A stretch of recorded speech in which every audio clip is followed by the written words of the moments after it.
As most of you know, I've been an artist my whole life, and I went to UA Little Rock and graduated from the Masters of Art program about 12 years ago, which is why I'm so excited to have an exhibit here, even though at that time I was not in this building, because this building is fairly new, and as y'all can see, if you haven't been here before, it's absolutely fabulous.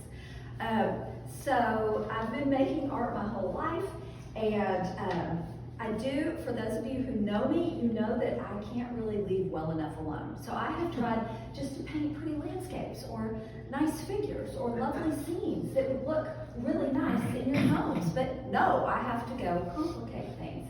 I have to add something that's like a little bit of an element of surprise or a little bit of tension or something to kind of poke our brains into thinking something more. I wish that I could just leave it alone, but when I do a piece that is more simple, not that all landscapes are simple, but I'm just saying without like a lot of layers and extra conceptual meaning, I just don't feel like it's finished. I have to go kind of muck it up and add a bunch to it. So my lifelong love of language led to adding text to the work. And I've experimented with various ways to add language to the work. I've always been a word nerd. My girls and I, when they were little, would play these word root games. I love learning about the origin of words and how they evolve in culture. They're like living things that society changes the meaning of as time goes by. And I've always been fascinated with like the words, how words impact what we believe, what we feel, what we think about each other. They're the basis of our laws. It's just fascinating to me that we can all see a word or hear a word and have really different meanings or understanding of that word. Like in a political situation now, the word patriot means very different things to different people, and that's really fascinating to me. So some of this work is kind of political, and I do want to say, but not super, I do want to say, like, it doesn't really matter what you believe or what kind of quote side of things you land on. We all could do ourselves a favor by paying really close attention to the words that we believe and how they make us feel. Like, does that fill me with fear? Does it make me feel negative about a certain group of people? How is that impacting my belief and how I view reality? And I think if we would all do that, it would be a favor to ourselves and each other. So because of all of that, in 2016 during the presidential campaign, I started really noticing that there was this splintering of, and this is not the first time in the history of the United States or the world where this has happened, but a splintering of our culture where people really believed different things about the words being said in the political landscape. So I started making a lot of artwork using political language that I was hearing on the campaign trail. Not that I was on the campaign trail. Hearing said from the campaign trail. And that artwork turned out to be like dark and negative. And I mean, I didn't want to put it on my own walls. Like, it was just too depressing. And I was like, I'm never going to sell a piece if I just keep going off over the edge of this dark political negative cliff with language and in art. So, the last few years, I've started to kind of change how to use text in art. And I started to study contemporary artists like Barbara Kruger. Y'all might have seen her work in big museums in New York, like MoMA has a huge room filled with Barbara Kruger, and the Hirshhorn in Washington, D.C., the lower level is all Barbara Kruger. Jenny Holzer is another artist. Christopher Wool is another artist.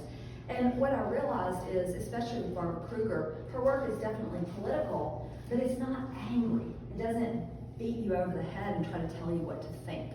And so I really tried to analyze, how are artists doing that? Like presenting an idea in a way that allows somebody to come up to it and bring their own ideas and develop their own thoughts without it being angry or dark or dictative.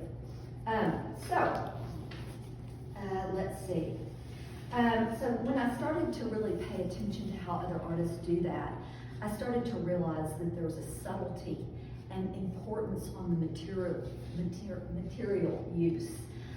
So as you can see in the room, I've experimented with various degrees of language. Like the wall over here has, the subject is language. There's no figure in there, there's no landscape, there's no object. It's strictly words layered on more words. And then down at the beginning of the exhibit, the yellow piece is much more figurative, and there's barely any language at all in that piece. You have to really search for it.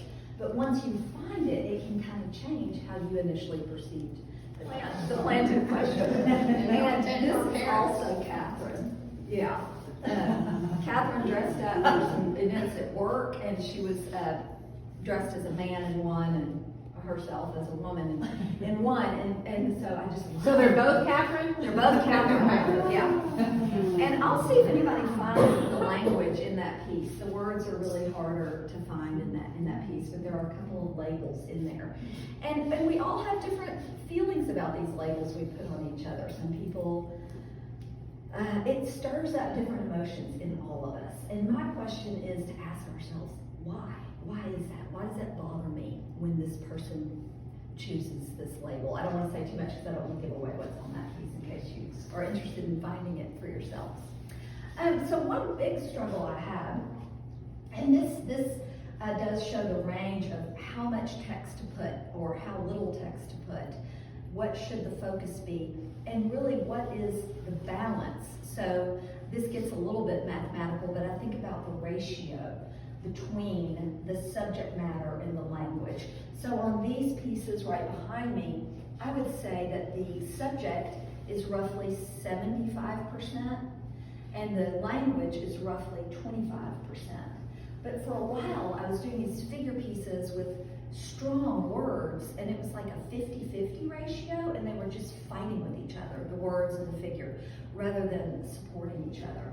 So I finally figured out if I make the background language a little bit more subtle and put more emphasis on how I paint and the color richness that I use for the subject or the figure, then it's a balance that helps, it creates a more supportive composition so that the text ends up supporting the object and the object supports the text instead of this tension. And it took me just a lot of trial and error to figure that out. Now that I've finally figured out that the ratios actually matter, it seems kind of simple, and I wish I'd thought of it sooner instead of having multiple failures in the studio, but sometimes that's just how it goes. So my main goal in the end is to create work that can be provocative and give you an idea or a thought that maybe you didn't have before, but that is fun and playful and more positive and more encouraging and pulls the viewer in instead of pushes the viewer away. And this is probably my favorite group, the small pieces with the object and then the human. And it's really just about how we put labels on each other. And some people go, oh gosh, don't be so sensitive, what does that really matter? And anyone who says that has a good point, like does it really matter? But my belief is that once we put labels on each other that dehumanize the other person, that we can then accept treatment of that person that we might not want for ourselves. So we might support policy that's harmful to people because we have stopped thinking of them as equal to us or humans like we are, and we think of them in terms of an object. And you know, some people are like, oh, that's just so feminist, like you just don't. I've called people a firecracker before, this one. I mean, I've used this language myself, so I'm not pointing fingers at anybody saying, you're saying the wrong thing. I'm just thinking about what I'm saying and the impact of those words on each other and my own beliefs. I'll just, the point of making art for me now is creating something that kind of morphs before our very eyes and changes the way we think of something. And I hope I can do that in a way that almost looks like that initial thing I described, where it's just a nice landscape or it's just an image of a woman's face. But maybe there's something like sneaky in there that you can find. And the best part of that art to me is that if we do own pieces like that or live with pieces like that, we're going to view it differently throughout our lives, because we change, and then that changes our impression, our interpretation of the art, which I think is really a cool thing. And that's all. Thank y'all so much. Have you taught a class before? Yes. You'd be a good teacher. Thank you, Patty. Thanks. I love teaching. Thank you. Have you taught here at UAR? No, I have not taught at UAR. Maybe someday. We'd love that you travel. Thank you. What is the background eye candy? I don't know that term. What is Eye candy is like a term for a good-looking woman, like she's eye candy, Okay. like a But term. I don't know what firecracker means either. I know, and everybody's like experiences are different depending on like the language in your home growing up or the language in your community. So like piece of meat is pretty rough sounding, but I mean sometimes women are referred to as a piece of meat. And I love painting. I don't even eat steak. I love painting that steak. I was just like, oh, look at the marbling in there. Like, I just loved it. And then I tried. steak to look at? No, I used a photo because I don't buy steak. But it's fine if you do. I just don't. But I used very intentionally, and this may be obvious, but it may not be, the color palette on each of these pairs. So like she's painted, trying to use color palette that indicated meat. And then same for her, like even her eyes are set far apart, kind of like the fish. Her hair mimics the color of the fish. And it's same for all of them. Now this one I think I went too far on Boy Toy. I think maybe the yellow could have been a little desaturated or made her skin with like a yellow tint rather than flat out mimicking the Boy Toy truck. Trophy, I think. I was really happy with Trophy wife, I've heard that. What is firecracker? Yeah. It's a really spunky woman, like she's a firecracker, or like a hothead. Which of course a hothead, that's another.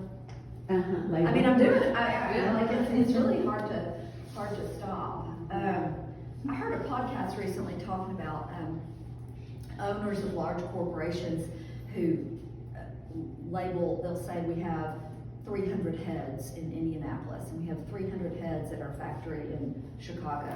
And head is a body part, so it's a little closer to human, but it's just bodies, just instead of lives. And so just the words we use, it would make it easier for that person to maybe shut down that factory or lay off all this. It's just interesting the words we use and how it impacts what we believe about each other. Do y'all have any other questions or anything? Is that great catch on the fish and the woman? Yes, Yeah. great catch.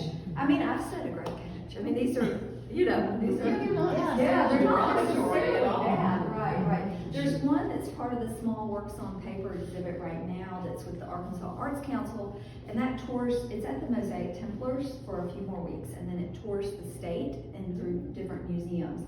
And I think it includes 30 to 40 artists. It's a juried exhibit. And one of these from this group was admitted to that show, so it'll tour around, and it's called, which one is it? Oh my God, why am I blanking on the piece that's there? I was just there the other night. Oh my gosh, A Real Prize. She's a real prize. So it's a blue ribbon for the object, and then a woman that has like a blue headscarf on to kind of match, and she's a real prize. So it's not super negative at all. Yeah. And then I didn't really talk much about these layered language pieces, but I just really love playing with words, like peer reviewed. Like, well, does anyone even know what that means anymore? Like, we had to use that in grad school before we could reference information in our papers for art history class, and it's kind of a fading concept. And like police state has a lot of flowers in it, so I kind of like these odd combinations, kind of that poking or surprise. But that's about it. Thank you so much. What is the blue piece? What does it say? That was one of the first text pieces that I did, and it says, "Why does she act like a man?" And my husband came home from work one day and told me that a man at work complained to him about a woman at work and said, "Why does she act like a man?" And of course, I'm sitting at dinner, I'm like, what? You know, like, excuse me, I mean, what does that mean? But then, like, just forget getting offended or angry. Like, what does that really mean? Is she good at math? Is she bossy? Is She's assertive and Is she confident. assertive? Does she wear pants to work? Like, what does that mean? And why can that be an insult? Or what bothers the person who said it about this woman, in his view, acting like a man? Why is that something to complain about? So I just, that got my, and I was like, that needs to be on some art, of course, got the stencils out, showed it. But yeah, that was, and it started with really large letters in pink. And of course, pink, I mean, I'm leaning right into like gender labels with color, but like moving from the pink to the blue was intentional. Yes, yes. And then under that one, the female pilot, female doctor, female lawyer, just, I've said these things. I mean, just things we don't really think about that we say that impact each other a lot. Except it used to be a lady lawyer. A lady lawyer? Oh, so now we're, is this an improvement? Absolutely, yeah. Well, thank y'all so much. Please just come up to me if you have any questions before we head out. Thank you very much.